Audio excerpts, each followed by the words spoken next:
May 13th, 1972. A Saturday. Most people in Hollywood were preparing for weekend parties or reading scripts by the pool.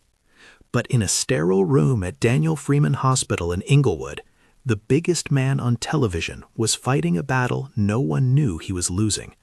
He was just 43 years old. The doctors had told everyone it was routine, a simple gallbladder surgery, the kind of thing a man of his size, a man who had survived the Korean War and the brutal schedule of network television, should have shrugged off in a weekend. That was the lie. The truth was much darker, and it moved in silence. A blood clot, formed in the deep veins of his legs, had quietly detached. It was traveling through his bloodstream right now, moving toward his lungs like a ticking clock that no surgeon could hear. When it hit, it didn't just kill a man, it killed a franchise.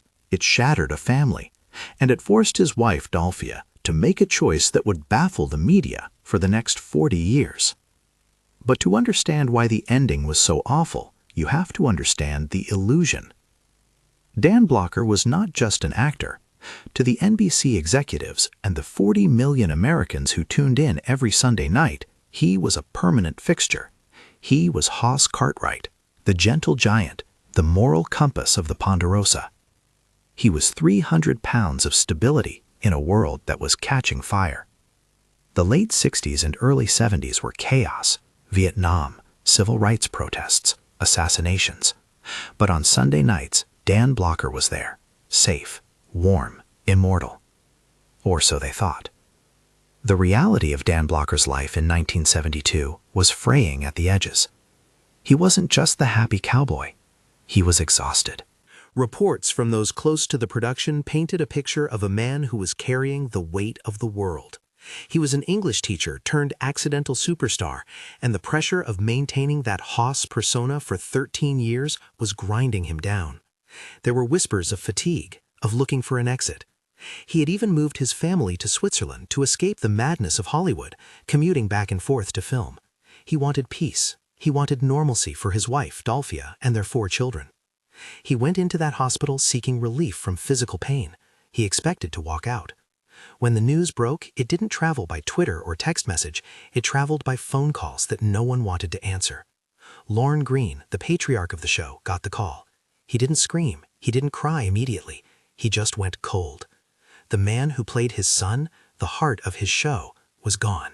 The medical cause was a pulmonary embolism, a massive blockage in the lungs. It is a suffocating, panic-inducing way to die. But the cultural cause was a shockwave. This is where the story usually pivots to a funeral, a few speeches, and a slow fade to black. But this story is different. Because of Dolphia. Dolphia Parker was not a Hollywood wife. She was a rancher's daughter. She met Dan in college, long before the fame, long before the money. She fell in love with a football player and a drama student, not a TV star. When Dan died, the eyes of the world turned to her. The tabloids were ready. The paparazzi were fueled up. They expected the grieving widow to step into the light. They expected a press conference. They expected her to become the public face of the tragedy. She did the one thing the algorithm of Hollywood cannot process. She disappeared. Dolphia looked at the machinery of fame that had consumed her husband's life, and she shut the door.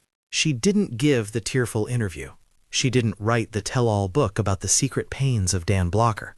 She took her grief and she buried it deep, protected her children with a ferocity that scared the reporters away. But wait, the tragedy wasn't just in the silence of the widow. It was in the noise of the studio. Monday morning arrived. The Bonanza set was usually a place of laughter. Dan was the prankster. He was the guy who kept the crew morale high during 16-hour shoots. Now, the soundstage was a tomb. The writers were in a panic. You have to understand, in 1972, television shows did not kill off main characters. It just wasn't done. If an actor died, you recast him. You pretended he went on a long trip. You ignored it. But you couldn't recast Dan Blocker. He was 6'4" and 300 pounds. He filled the screen. The producers looked at the scripts for season 14 and realized they were holding paper ghosts. Every storyline depended on Hoss. Every emotional beat relied on his warmth. They had a choice: cancel the show immediately or do something television had never done before. They chose the hard road. They decided to kill Hoss Cartwright. This might sound normal to you today. We are used to characters dying. But in 1972, this was a violation of the contract with the audience. The Ponderosa was supposed to be safe. When the episode The Hidden Enemy aired, though the tribute was actually in forever, the actors weren't acting. Watch the footage from that season. Look at Michael Landon's face. Look at Lorne Greene. Those aren't tears for a fictional brother. Those are men who are broken. Michael Landon later said that when he had to cry for a scene in Little House on the Prairie or Highway to Heaven, he didn't think of sad things. He thought of Dan. He thought of the hospital room. He thought of the silence. But the awful ending continued to ripple outward. The show couldn't survive. It was like trying to fly a plane with one wing torn off. The chemistry was gone. The audience tuned in, saw the empty spot where the giant used to stand, and they tuned out. Bonanza was canceled months later. Dan Blocker didn't just die. He took the era of the innocent Western with him. And what about Dolphia? This is the part that haunts the most. For the next several decades, she lived in the shadow of that Saturday in May. She raised their children, including Dirk Blocker, who you might know as Hitchcock from Brooklyn Nine-Nine. She did an incredible job. They grew up grounded, kind, and talented. But she never remarried. Think about that. She was young. She was wealthy. She was beautiful. But the love story had been cut so short, so violently, that she simply refused to start a new volume. She stayed in the family home, the home Dan had bought, the home filled with his things.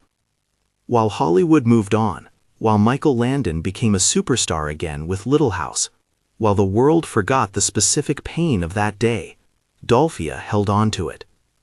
There is a concept in psychology called complicated grief. It's when the brain refuses to let go of the trauma, because letting go feels like a betrayal. We don't know if Dolphia had that. We don't know because she never told us. And that is her victory. In a world that demands we share everything, our breakfasts, our breakups, our grief, Dolphia Blocker gave the public nothing. She kept the Dan Blocker she knew, the man, not the cowboy, all to herself. But there is a final, darker twist to this timeline. It's about the what if. If Dan Blocker had lived, the history of television changes completely. Michael Landon might never have created Little House on the Prairie. He would have been tied to Bonanza for another 5, maybe 10 years. The entire landscape of 70s and 80s television was built on the ruins of the Ponderosa. Dan Blocker's death was the earthquake that leveled the ground so new things could be built. But the cost was a good man's life and a woman's eternal silence.